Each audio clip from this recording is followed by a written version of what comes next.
श्री स्वामी समर्थ. जय जय रघुवीर समर्थ. अवधूत चिंतन. श्री गुरुदेव दत्त. श्री स्वामी समर्थ. सर्व स्वामी भक्तांचं आपल्या यूट्यूब चॅनलमध्ये मनापासून स्वागत आहे. श्री स्वामी समर्थ महाराजांच्या चमत्कारिक कथा आज जे भक्त ऐकणार आहेत त्या भक्तांच्या मनातील सर्व चांगल्या इच्छा पूर्ण होणार आहेत. जे भक्त आजच्या या कथा पूर्ण 20 मिनिटे ऐकतील त्या भक्तांच्या मनातील सर्व चांगल्या इच्छा पूर्ण होणार असून त्यांच्या जीवनात असलेले दुःख कष्ट सर्व काही आता कमी होणार आहे. दुःखाचा सामना जर तुम्ही करत असाल तर तुमच्या जीवनातील दुःख देखील जळून जाईल. त्यामुळे आजचा हा संदेश शेवटपर्यंत नक्की ऐका. स्वामी समर्थ महाराजांना प्रथम नमस्कार करून आजच्या या कथेला सुरुवात करूया. अक्कलकोटजवळ एक छोट्याशा गावामध्ये पार्वतीबाई आणि तिचा नवरा गणपत राहत होते. त्यांचं कुटुंब अत्यंत साधं होतं, पण त्यांच्या जीवनात एकमेव आधार म्हणजे श्री स्वामी समर्थ महाराजांवर असलेली श्रद्धा. दोघंही दररोज स्वामींचं नामस्मरण करत असे आणि जीवनातील प्रत्येक क्षणाला त्यांच्या मार्गदर्शन आणि अनुभूती घेत असे. त्यामुळे त्यांचं घर फक्त स्वामी नावाने दंगून जात असे. त्यांच्या घरात फक्त श्री स्वामी समर्थ महाराजांची खूप चांगली सेवा केली जात असे. गणपत शेती करणारा साधा माणूस होता. पार्वतीबाई त्याला शेतीमध्ये मदत करत असे आणि घरातील सर्व कामे देखील करत असे. त्यांचं आयुष्य सुखामध्ये चाललं होतं, पण नियतीने त्यांचं आयुष्य एका भयंकर प्रसंगाने बदलून टाकलं आहे. त्यामुळे आता त्यांच्या जीवनामध्ये एक मोठा भयंकर प्रसंग आला. एक दिवशी गणपत जंगलामध्ये लाकूड तोडण्यासाठी गेला होता. तिथं त्याला एका विषारी सापाने दंश केला. काही वेळातच विषाने त्याचं शरीर निकामी होऊ लागलं आणि गावात पोचण्याआधीच तो बेशुद्ध पडला. डॉक्टरांनी तपासून सांगितलं की तो मरण पावला आहे. गावात शोककळा पसरली. पार्वतीबाईसाठी हा एक महाकठीण प्रसंग होता. तिच्या जीवनाचा साथीच तिच्या डोळ्यासमोर संपला होता. नवरा बायकोचं असणारं प्रेम आता संपलं होतं, कारण तिचा नवरा आता मेला होता.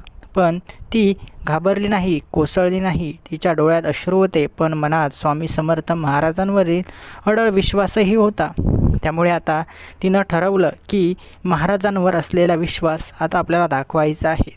पार्वतीबाईला माहीत होतं की स्वामी समर्थ महाराजांच्या कृपेने काही अशक्य नाही. ती निर्धाराने आणि विश्वासाने म्हणाली, स्वामी समर्थ महाराज, माझ्या नवऱ्याला परत जीवदान द्या. त्यांचं नाम घेतल्याने संकटही नाहीशी होत्यात. माझ्या विश्वासाला तडा जाणार नाही. मी आतापर्यंत केलेली स्वामींची सेवा वाया जाणार नाही. मला स्वामींच्या या सेवेचा फळ हवं आहे. गावकऱ्यांनी पार्वतीबाईला धीर दिला, पण त्याचवेळी अनेकांनी तिचा विश्वास निरर्थक असल्याचं सांगितलं. त्यांनी पार्वतीबाईला सत्य स्वीकारण्याचा सल्ला दिला, मात्र तिच्या मनातील श्रद्धा ही अढळ होती. तिने माघार घेतली नाही. गणपतचा मृतदेह एका बैलगाडीमध्ये ठेवून पार्वतीबाई अक्कलकोटला निघाली. अक्कलकोटचा तिचा प्रवास सुरू झाला. अक्कलकोटपर्यंतचा रस्ता खडतर होता. बैलगाडी वाळवंटासारख्या रस्त्यावरून हळूहळू पुढे जात होती. पार्वतीबाई उपाशीपोटी आणि तहानलेली होती व तिच्या ओठांवर फक्त एकच मंत्र होता, जय जय स्वामी समर्थ, जय जय रघुवीर समर्थ, श्री स्वामी समर्थ.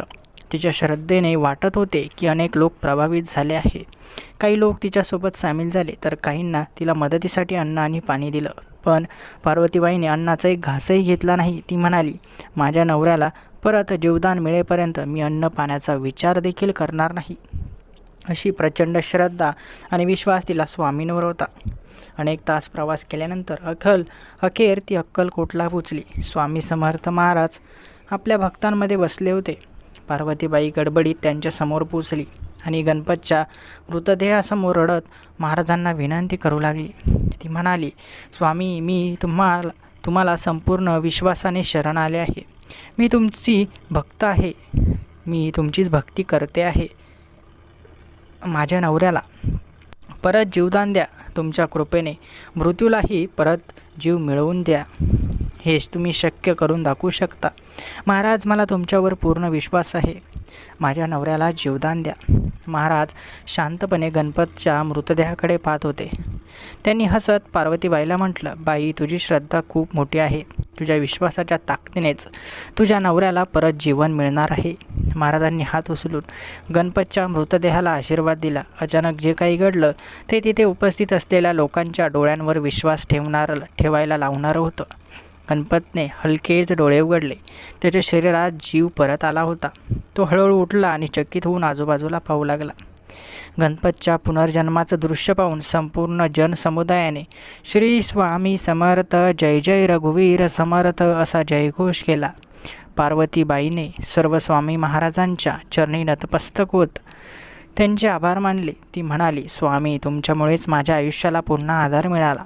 तुमच्या कृपेने मी आता सुखी झाले आहे. मी तुमच्या आशीर्वादाने पुन्हा एकदा भरारी घेऊ लागले आहे. तुमच्या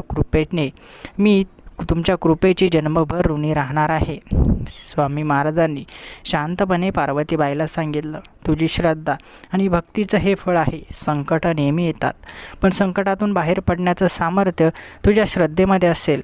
तुझं जीवन आनंदाने आणि सत्कर्माने भरून जाईल.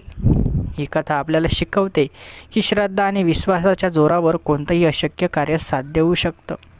स्वामी समर्थ महाराजांचं स्मरण संकटांमध्ये नवीन ऊर्जा देत असतं आणि त्यांच्या कृपेने आपल्या जीवनाचा मार्ग सुखकर होत असतो. पार्वतीबाईला विश्वास होता की स्वामी समर्थ माझ्या नवऱ्याला जीवदान देतील आणि स्वामींनी तिचा विश्वास खरा ठरवला. तुम्हीही स्वामींवर विश्वास ठेवा. तुमची कितीही कठीण इच्छा असेल, कितीही कठीण तुमचं संकट असेल, तरी स्वामी समर्थ महाराजांवर ज्याचा विश्वास आहे त्याचं संकट नक्कीच दूर होणार आहे. हा संदेश तुमच्यापर्यंत पोचला आहे कारण तुम्हाला याची खूप गरज होती. स्वामी समर्थ महाराजांची ही पहिली कथा संपली. दुसरी कथा आपण लवकरच सांगणार आहोत. त्यापूर्वी जर तुम्ही आपल्या चॅनलवर नवीन असाल, अजूनही चॅनलला सबस्क्राईब केलं नसाल, तर चॅनलला सबस्क्राईब करून पुढची कथा लगेच ऐका. कथेची सुरुवात करूया. ही कथा अक्कलकोटपासून असणाऱ्या एका छोट्या गावात राहणाऱ्या गोपाळची आहे. गोपाळ गरीब शेतकरी होता, ज्याचं आयुष्य सतत संघर्षाने भरलेलं होतं. त्याची शेती कोरडवाहू होती, पाणी अपुरं होतं आणि कर्जाचं ओझं दिवसेंदिवस वाढत होतं. गोपाळचा संसार चालवणं अवघड झालं होतं. तो श्री स्वामी समर्थ महाराजांचा निष्ठावान भक्त होता. त्याच्या अडचणींच्या काळात त्याने नेहमी स्वामींचं स्मरण केलं आणि संकटांवर मात करण्यासाठी त्यांच्याकडे प्रार्थना केली. पण परिस्थिती इतकी बिकट झाली की गोपाळला त्याचं घर गहाण ठेवावं लागलं. अशी बिकट परिस्थिती एका गरीब शेतकऱ्यावर आली. गोपाळ हा गरीब शेतकरी असून त्याच्याकडे कुठलाही दुसरा जीवनासाठी मार्ग नव्हता. फक्त शेतीच त्याच्याकडे उत्पन्नाचं साधन होतं. गोपाळची पत्नी त्याला म्हणाली, स्वामी समर्थ महाराजांच्या चरणी जाऊन आपलं दुःख मांडूया, तेच आपल्या यातून सोडवतील. गोपाळने तिचं ऐकलं आणि अक्कलकोटला जाण्याचा निर्धार केला. गोपाळने स्वामी समर्थ महाराजांकडे प्रार्थना करत तिथं जायला मार्ग धरला. आता गोपाळला मनामध्ये श्रद्धा होती की आता मी स्वामी समर्थ महाराजांकडे जाणार, त्यांच्याकडे माझी समस्या मांडणार, ते नक्कीच माझ्या समस्येवरती तोडगा काढतील.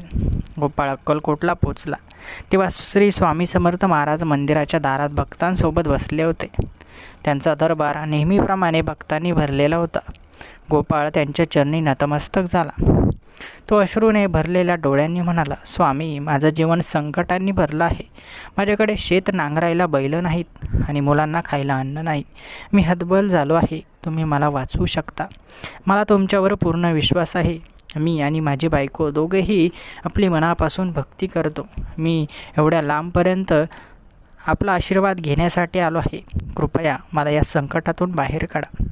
स्वामी समर्थ महाराजांनी हसत गोपाळकडे पाहिलं आणि म्हणाले, तुझ्या हातातलं काय आहे ते मला दे.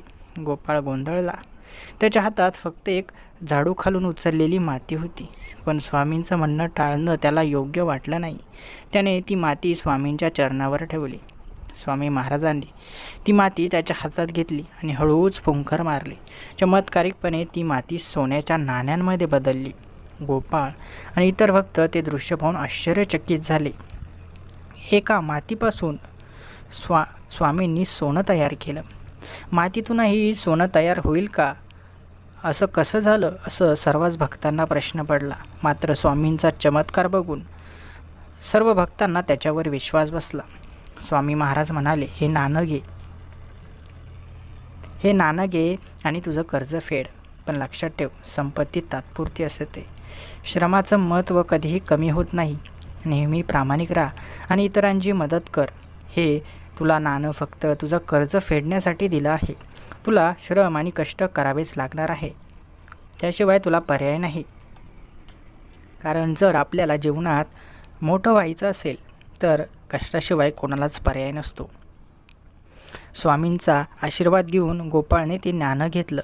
त्या नाण्याच्या मदतीने कर्ज फेडलं. त्याने पुन्हा मेहनतीने शेती उभी केली आणि पुढे जाऊन इतर गरजू शेतकऱ्यांना देखील मदत केली.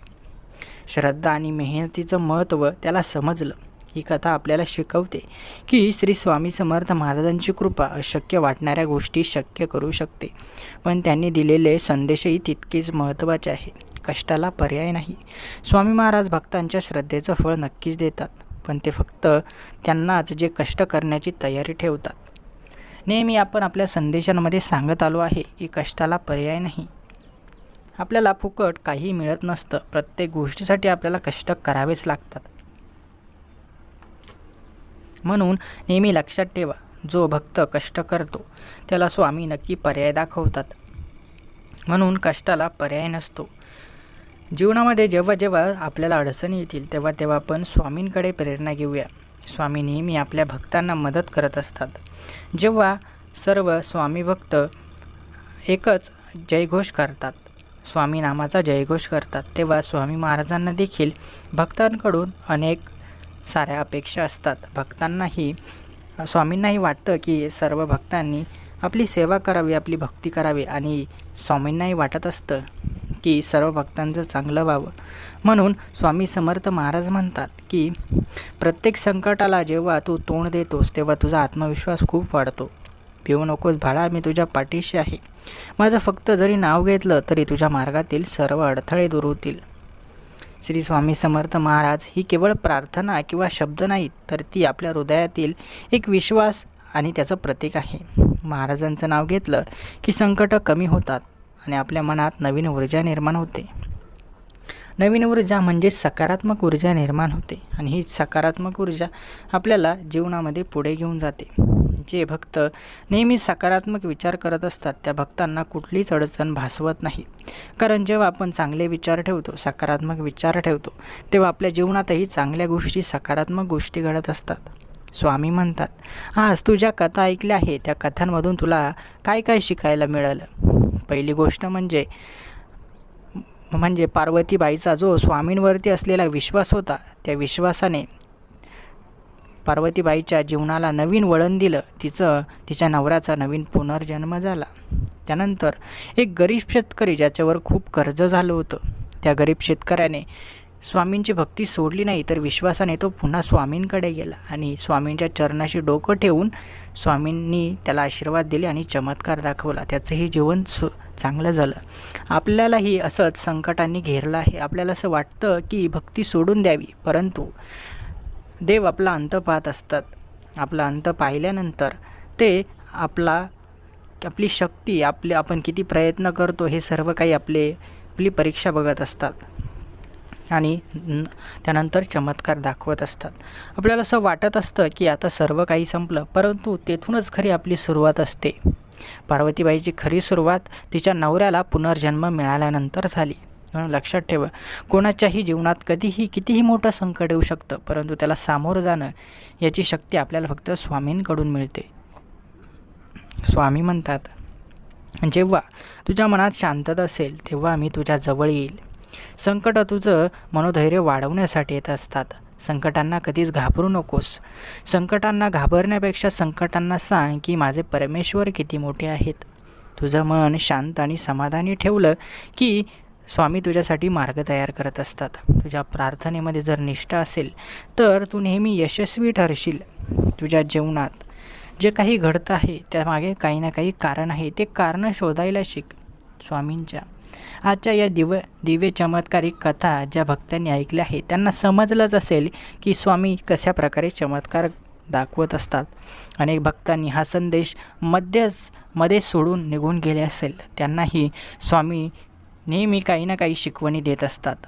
प्रत्येक भक्त चांगलाच असतो, परंतु काहींकडे प्रयत्न करण्याची क्षमता कमी असते, तर काहींकडे प्रयत्न करण्याची क्षमता जास्त असते. माणूस हा त्याच्या कर्माने मोठा होत असतो. माणूस मुळीच वाईट नसतो, परंतु त्याचे कर्म त्याला वाईट ठरवत असतात.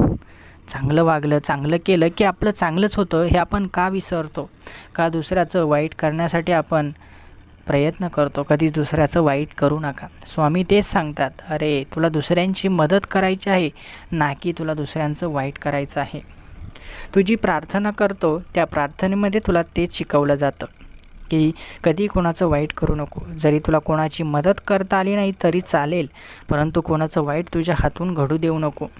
तुझ्या मेहनतीचं फळ मिळायला वेळ जरी लागत असला, पण ते मिळाल्यावर तुझं जीवन बदलून जाईल.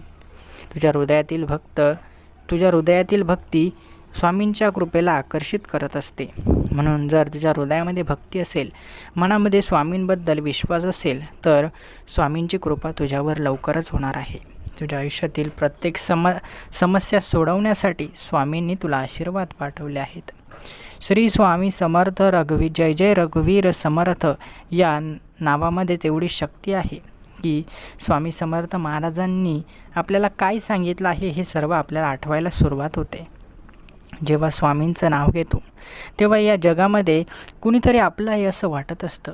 या नावामध्ये किती ताकद आहे हे तुला ओळखायचं आहे. तुझ्या इच्छाशक्तीने तू कोणतीही गोष्ट साध्य करू शकतोस. तुझ्या भक्तीत सातत्य ठेव, तुला कधीच अपयश येणार नाही. प्रत्येक दिवशी स्वामींचं स्मरण कर, तुझं जीवन प्रकाशमय होऊन जाईल. देवाच्या भक्तीने तुझ्या मनाला शांती मिळते. प्रत्येक रात्री अंधकारानंतर प्रकाशाचा जसा नवीन दिवस उगवतो, तसंच प्रत्येक संकटानंतर तुझ्या जीवनात काही ना काही सुखाच्या गोष्टी नक्की घडतील. स्वामी म्हणतात, संकट तुझ्या शक्तीची परीक्षा घेण्यासाठी येत असतात. म्हणून प्रत्येक संकटाला धैर्याने सामोरं जा. तुझ्या विश्वासाच्या आधारावर सर्व काही घडत असतं. म्हणून विश्वास हीच तुझ्याकडे मोठं साधन आहे, मोठं शस्त्र आहे. तेच तुला वापरायचं आहे. जेव्हा स्वामींवर निस्वार्थपणे आपण विश्वास ठेवतो ना, तेव्हा प्रत्येक गोष्ट चांगली घडत असते. याचा तुम्हालाही परिचय नक्की होईल.